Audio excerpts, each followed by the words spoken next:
Jeremy, are you okay to lead us off again, mate? Yeah, absolutely, sure. Sorry, I know there's a lot of pressure on you always to go at the top, but I have faith in your ability to lead us through the dark lands to the sunlit uplands. So when you're ready, mate, for recording. Yeah. Jeetan, hi, how are you doing? Good, thank you. How are you? Very good, thanks. First of all, congratulations on your new appointment. What does it mean to you, and what do you think you can give England, in this role? Oh, firstly, I feel pretty fortunate and pretty privileged to be able to take up the role. I mean, to be playing 6 to 8 months ago and then to transition, I suppose, as quick as I have into this role I feel pretty lucky. But in terms of what I can offer this group, I think it's going to be an opportunity for me to offer the spinners all around the country an opportunity to learn, hopefully, how to bowl in all sorts of conditions all around the world. I think that's probably the biggest thing that's lacking. We get caught up with where we are currently, which is Asia. But let's think about Australia, South Africa. Let's think about all those places, New Zealand, even back in England, where spin will play a big part in the game. It's just when and how. Yeah, and spin's certainly been playing a pretty big part in this series. 27 wickets out of the 30 last week. I mean, what did you make, frankly, of the surface? Look, it's India, it's Asia. We expect to get on spinning surfaces. Maybe we didn't expect it to spin as early as it did, to be honest with you, and hence the lineup we picked. But inside that, that's India need to win that test match, and they stuck with their guns and what they wanted to produce, and whether it was them or the groundsman or whoever it was a tough pitch to play on, and we got on the wrong side of it, if I'm honest.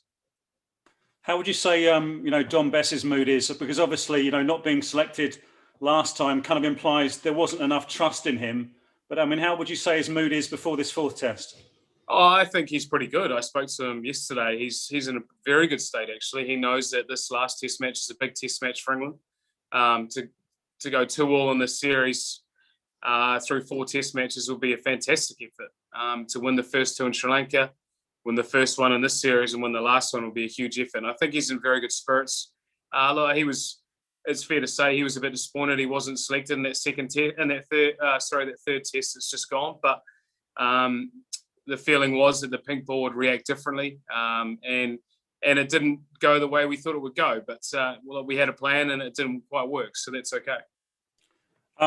How do you expect England to deal with Ashwin and Axar in this last test with a red ball? Yeah, I mean, it's obviously the question of the series, really. They've been fantastic in test 2, test 3, and it's now for us to combat that in test 4. And the conversation today was not to go away from being positive and looking to score.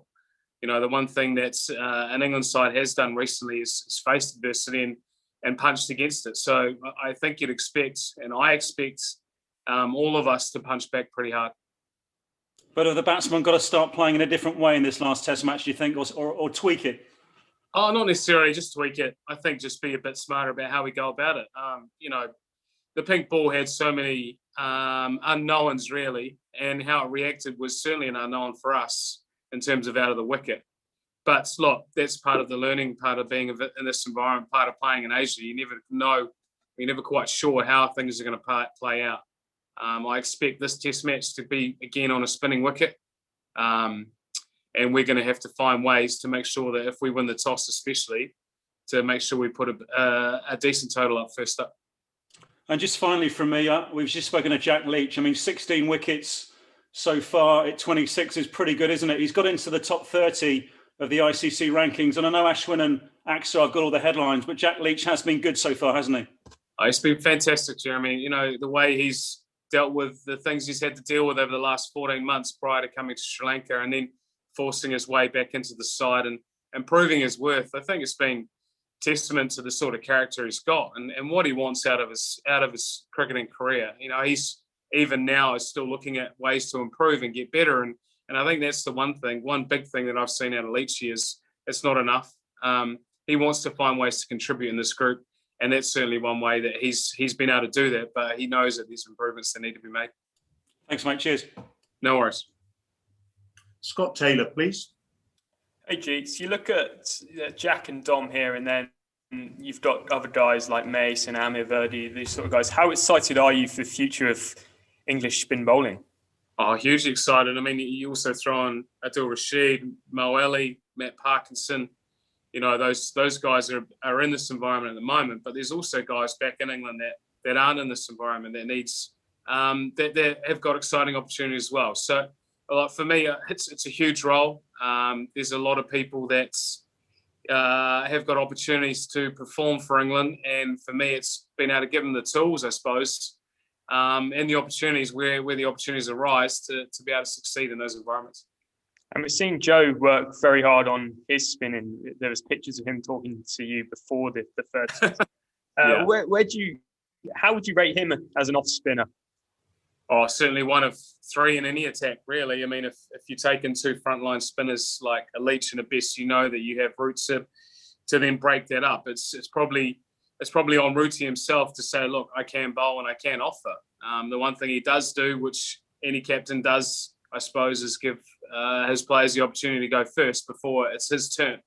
But, you know, I think he's got a huge offering in that lineup because he gets the ball to arrive differently at a different pace and he gets to do different things. So in some ways, he's different to the other two. Do you think he underbowls himself?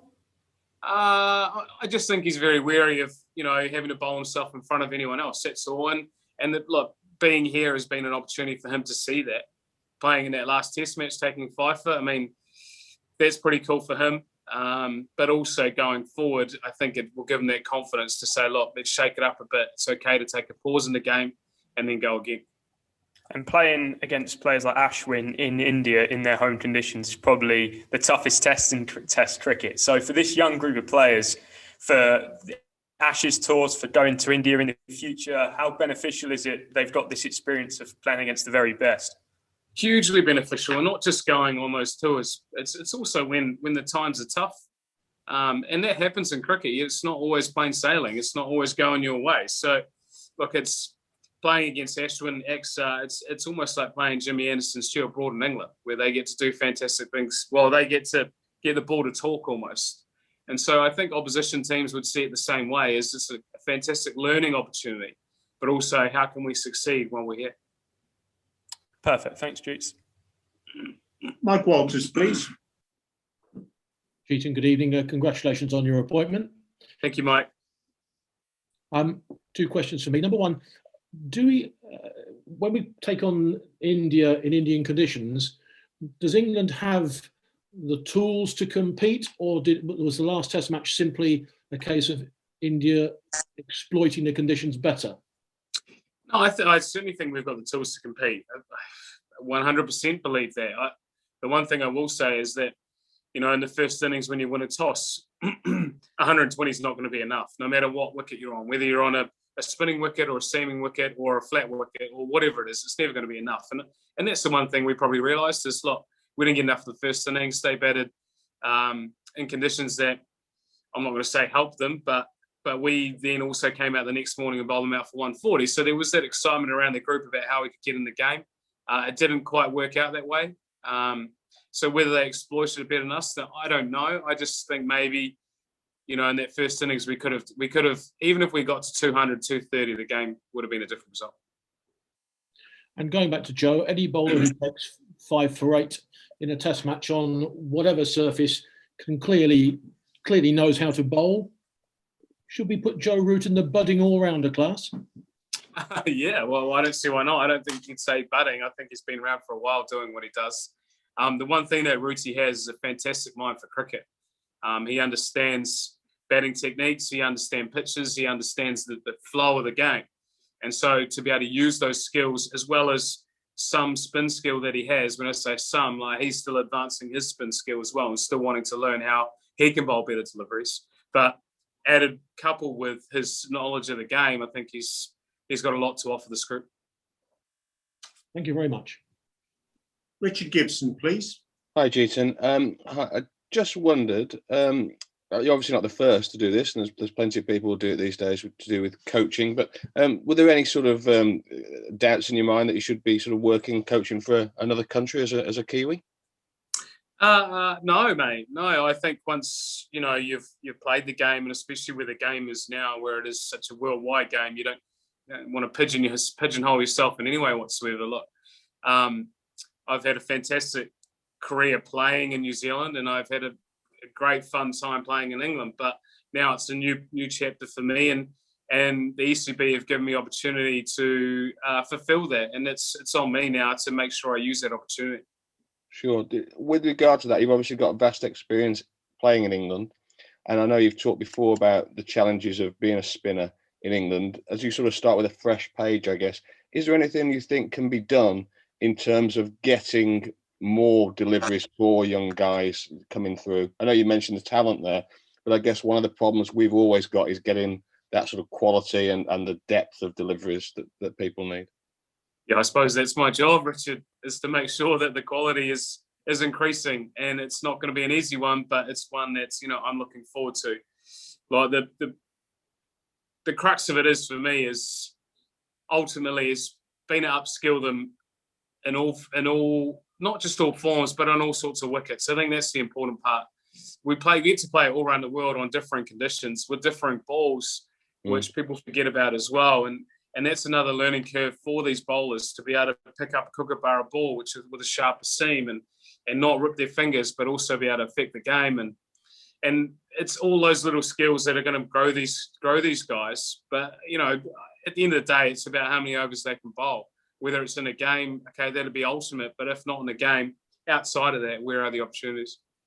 Is there anything you think you could do in terms of the competitions? We talked before about a lot of games in April and September. Is there anything else we can? Are there any other answers, or are we just is that the crux of it? Oh, look, I mean, there's probably 20 or 30 different opportunities really, or options. Do you send spin groups away, or do you play in the middle of the year, or do you play at the back end of the year? For me, it's upskilling these guys so they can still contribute in April and September. I think that's the one thing, is we forget that there's still an opportunity to contribute as a spinner, whether it's at the start of the season or at the back end of the season. It's just, what is that contribution? Is it to go at twos? Is it to take 2 wickets in the first innings? Is it to take 3 in the second innings or fourth innings, or whatever it is? But there are opportunities for spinners in England. I've always felt that wickets in England, especially at county level, are either over-prepared or under-prepared. So within that, there's an opportunity for our spinners to succeed. It's for me, it's trying to get them that opportunity to do that. Thank you. Stefan Schemmel, please. Hi, Jeetan. You just mentioned Adil Rashid and Moeen Ali. As you do this job, do you expect to work with either or both of them in the Test arena again? Look, again, those selections are above my pay grade, mate. But for me, to be honest with you, it's about getting them better and better and better. They are fantastic contributors in white ball cricket and can be in red ball cricket. But ultimately, it's where they are and when they are. I mean, we've got a T20 World Cup coming up. That's obviously quite important to England, and the role that they're going to play in that is huge. So for me right now is to make sure that once this test match is over, this test series is over, that they're in a state to be able to succeed in these conditions, knowing that we're coming back here in 6 to 8 months' time. And England's results over the past few years, away from home against Australia, India and New Zealand, the other big four, if you will, in Test match cricket, England have won only one of their past 25 away from home against those other 3 countries. As someone with an outside point of view, as a New Zealander who hasn't been in the England group for a long period of time, why do you think that is, and how can that be improved? Look, first of all, I don't see myself as an outsider, considering I've been around the group for nearly over a year, and I know a lot of these guys. So it's hard for me to consider myself an outsider. Yes, I have a New Zealand passport, but that doesn't mean I feel like I'm an outsider. Secondly, I'm not sure how to answer that question, to be honest with you. I know in my role as the elite spin bowling coach, I've got a job to do to make sure that these spinners that are selected to go on these tours can actually affect results for England. And I think that's a big part of winning games abroad, is the spinners we take and the jobs they do whilst they're there. Thanks very much. Congratulations. No worries. Lastly, Matt Roller, please. Hi, Jeetan. Just wanted to pick up on your answer regarding scheduling in the championship. What would you think of maybe some more radical solutions that might incentivise counties to pick spinners and actually give them more of a chance? Stuff like bonus points for wickets by spinners, or even financial incentives worth discussing? Or not really, mate. You're starting to mess with the game, Matt. The one thing that we shouldn't do is ever mess with the game of cricket. There's obviously all these rules coming in here and there, but we don't really want to mess with the crux of the game. I think ultimately we just, especially at this level, we want to be playing on the best wickets possible. Whether that's a wicket that does a little bit on day one, flattens out days 2 and 3, and then spins on day 4. Now, yes, that's the ultimate, but how can we get close to that? I think that'd be the ideal. And I think if you spoke to any player, any coach in this group that's here, that's what they would ask for, because that is very close to Test cricket. We want to build Test cricketers. That's part of my job, to build Test cricketers. And that's what I'd love to see, is how is a spinner going to affect on days 1, 2 and 3, but also be a match winner on day 4. And just quickly, if I can, regarding what you were saying about how people need to adapt to conditions in April, for example, do you think there needs to be a bit of a mindset change at some counties in terms of actually picking those spinners? I'm thinking of people like Matt Parkinson, who generally plays in the middle of the summer, but not necessarily at the start. Yeah, I mean, it's again on the counties and the sides they want to pick. And I mean, there's so many good seamers flying around as well. And at the end of the day, the counties want to win games, don't they? So that's really a big part of that. I don't want, like I said, I don't want to mess with the game. I hate messing with mother cricket. And so when I'm saying that, let's not be too quick to go, right, we have to play a spinner in every 11, because if we tour New Zealand, then there may not be an opportunity for a spinner to play in a test match there. So we also have to be prepared to be able to pick teams that are going to win games. Cheers. No worries, Matt. Thank you very much, everyone. Much obliged. Take care and look forward to seeing you tomorrow. Thank you. Cheers, guys. Thank you.